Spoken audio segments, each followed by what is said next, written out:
పలాసలో జరిగిన ఘటనలో దుబ్బా దానయ్య ప్రాణాలు కోల్పోయారు. వారి కుటుంబాన్ని పరామర్శించలేదు కదా. ఘటనను పక్కతోవ పట్టించే పనిలో ఉన్నారు మాజీ మంత్రి. ప్రజలు అసహించుకుంటున్నారు. మీడియా మిత్రులైన మీడియా ప్రతినిధులకు నమస్కారం. పలాసలో దుబ్బ దానయ్య అనే నిరుపేద గొర్రెల కాపరి మరణించిన ఘటన ప్రతి ఒక్కరిని కలిచివేసింది. ముందుగా దానయ్య గారి కుటుంబానికి నా ప్రగాఢ సానుభూతిని తెలియజేస్తున్నాను. యాక్సిడెంట్ అనేది ఎవరు కావాలని చేసే పని కాదు. ప్రమాదాలు అనుకోకుండా జరుగుతాయి. కానీ ప్రమాదం జరిగిన తర్వాత ఎలా ప్రవర్తించాం అనేది ఒక వ్యక్తి బాధ్యతను, మానవత్వాన్ని తెలియజేస్తుంది. ఈ ఘటనలో ప్రజల మనసుల్లో అనేక ప్రశ్నలు తలెత్తుతున్నాయి. ప్రమాదం జరిగిన వెంటనే బాధితుణ్ణి ఆస్పత్రికి తరలించేందుకు ఎందుకు ప్రాధాన్యమివ్వలేదు?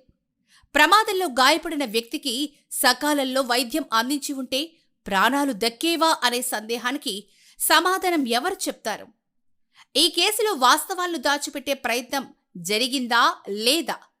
అసలు సంఘటనలో ఎవరున్నారు, ఎవరు వాహనం నడిపారు అనే అంశాలపై ఎందుకు వివాదాలొచ్చాయి?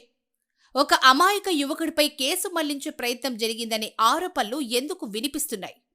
మాజీ మంత్రిగా పనిచేసిన వ్యక్తికి చట్టం గురించి అవగాహన ఉండాలి. అలాంటి వ్యక్తి చట్టానికి పూర్తిగా సహకరించి వాస్తవాలు బయటకొచ్చేలా వ్యవహరించాల్సింది పోయి తన కుమారుడిని రక్షించే ప్రయత్నం చేశారనే అభిప్రాయం ప్రజల్లో ఏర్పడ్డం దురదృష్టకరం. ఈ కేసులో పోలీసులు నమోదు చేసినవి హత్యా సెక్షన్లు కాదని, దర్యాప్తుకు ఆటంకం కల్పించడం, ఆధారాలను ప్రభావితం చేయడం లేదా వాస్తవాలను తప్పుదోవ పట్టించడం వంటి ఆరోపణలకు సంబంధించిన సెక్షన్లు ఉన్నాయని సమాచారం. చట్టం తన పని తాను చేస్తుంది. ఏ సెక్షన్లు వర్తిస్తాయో నిర్ణయించేది కోర్టు, దర్యాప్తు సంస్థలే. అందుకే ఈ ఘటనను రాజకీయ ప్రచారంగా మార్చి మర్డర్ కేసంటూ ప్రజలను తప్పుదోవ పట్టించడం సరైంది కాదు. నిజాలు ఏవైతే ఉన్నాయో అవే ప్రజల ముందుకు రావాలి. అత్యంత ముఖ్యమైన విషయం ఏంటంటే, దుబ్బా దానయ్య కుటుంబం నేడు పెద్ద దిక్కును కోల్పోయింది. ఆ కుటుంబానికి న్యాయం జరగాలి. వారికి ఆర్థిక, సామాజిక భరోసా కల్పించాలి. ఎవరి రాజకీయాలు, ఎవరి వ్యక్తిగత ప్రతిష్ట కంటే ఒక పేద కుటుంబం జీవితం ఎంతో విలువైంది. మా ప్రభుత్వం ఇప్పటికే బాధిత కుటుంబానికి అండగా నిలిచింది. అయినప్పటికీ ఈ ఘటనలో నైతిక బాధ్యత ఉన్న ప్రతి ఒక్కరూ ఆ కుటుంబానికి అండగా నిలవాలని మేం కోరుతున్నాం. మాజీ మంత్రి సీదిరి అప్పలరాజుకు నేను ఒకటే విజ్ఞప్తి చేస్తున్నాను. రాజకీయాలు పక్కన పెట్టండి, చట్టాన్ని గౌరవించండి, దర్యాప్తుకు పూర్తిగా సహకరించండి. బాధిత కుటుంబాన్ని పరామర్శించి వారికి న్యాయం జరిగేలా మీ వంతు బాధ్యతను నిర్వర్తించండి. అదే ప్రజాస్వామ్యానికి, మానవత్వానికి, ప్రజా జీవితానికి తగిన వైఖరి. ధన్యవాదాలు.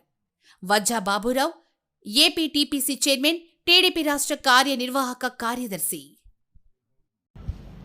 ఈ మధ్య మన పలాస కాసిబుక్ ప్రాంతంలో అనేక సంఘటనలు జరుగుతున్నాయి. అందులో దుబ్బ దానయ్య అనే నిరుపేద గొర్రెల కాపరి మరణ ఘటన అందరినీ కలిసివేసింది. కాబట్టి దుబ్బ దానయ్య కుటుంబానికి నా సానుభూతిని తెలియజేస్తున్నాను.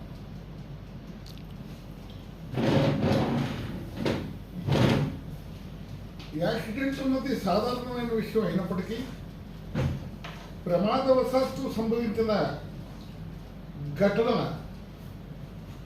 అయినప్పటికీ తప్పుదారి పట్టించే కార్యక్రమం చేపట్టిన అప్పలరాజుకు మాత్రం పలాస కాసిబుగ్గా పలాస ప్రాంత ప్రజలు ఆయన నిర్వాహాన్ని మర్చిపోరు. యాక్చువల్గా యాక్సిడెంట్లు వస్తుంటాయి, పోతుంటాయి, ఈ కార్యక్రమాలు జరుగుతుంటాయి. కానీ ఈ యాక్సిడెంట్కు ప్రత్యేకత ఉంది. నిజంగా అప్పలరాజు చట్టానికి గౌరవించే వ్యక్తే కానీ అయి ఉంటే, చట్టానికి లోబడే వ్యక్తే అయి ఉంటే ఆయన ఈ యాక్సిడెంట్ని ఈ రకంగా తిప్పి కార్యక్రమాలు చేయడు. ఎప్పుడైతే యాక్సిడెంట్ తన కుమారుడికి చేశాడని తెలిసిందో కుమారుడికి పోలీస్ స్టేషన్కి అప్పచెప్పి ప్రమాదంలో గాయపడిన వ్యక్తికి ఇమీడియట్గా గవర్నమెంట్ హాస్పిటల్కి తెచ్చుంటే ఆయన ప్రాణాలు దక్కేవి. ఆ పేద కుటుంబం బ్రతికేది. ఇప్పుడు ఆ కుటుంబాన్ని మనం చెడగొట్టే వాళ్ళం అయ్యాం.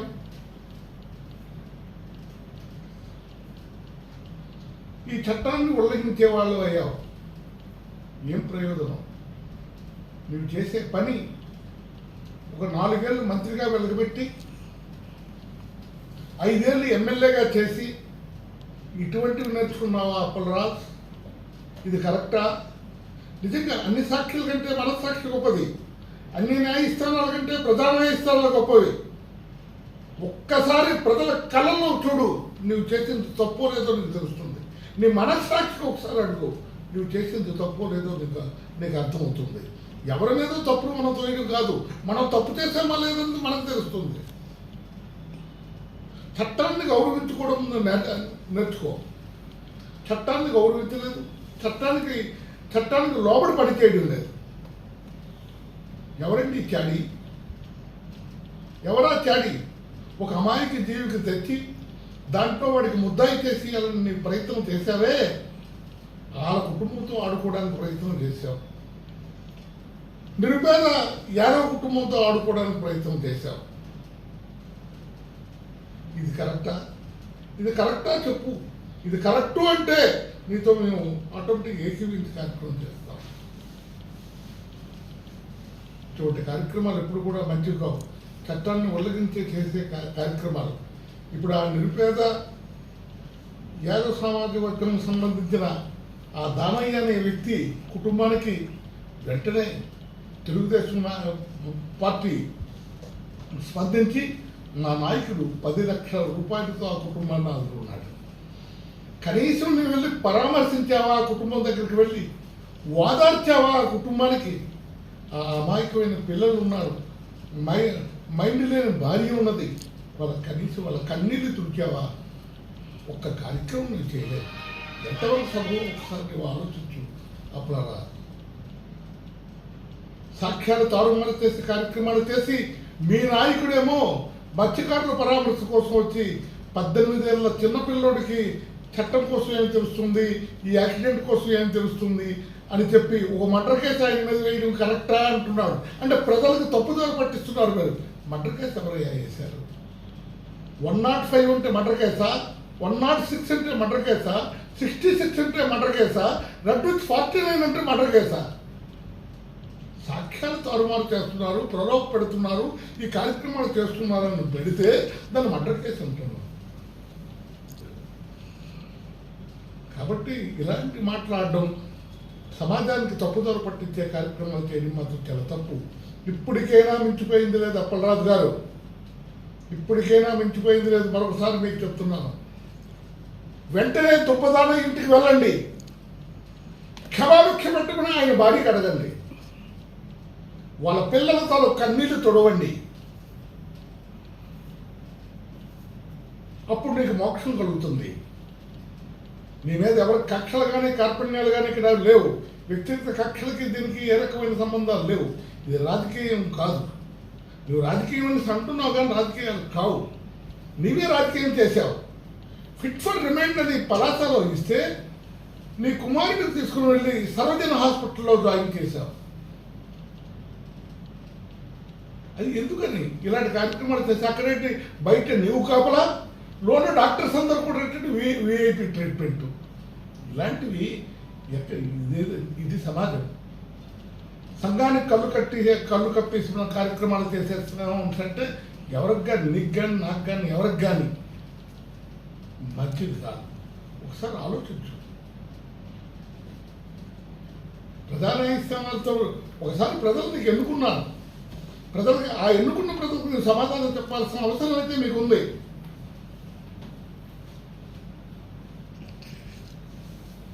ఇప్పుడు నువ్వు ఏంటంటే ఇదంతా తారుమారు చేసేసి కార్యక్రమాలు చేసేసి పక్కదారి పట్టించి ఇస్తే నాకు ఎవరు అడుగుతారు అన్న భావన వెళ్ళేవే.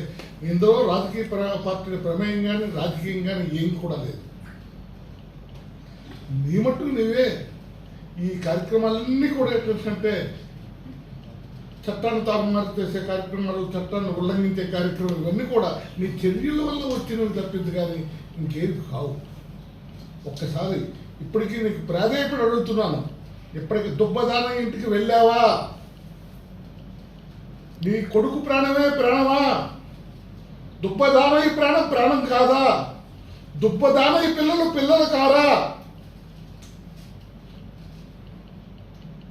ఆ పిల్లలు కన్నీళ్లు చూడాల్సిన అవసరం మనకు లేదా? రాజకీయాలు పక్కన పెట్టాలి. రాజకీయాలు అన్ని వేళల్లో రాజకీయాలు పనిచేయవు. రాజకీయ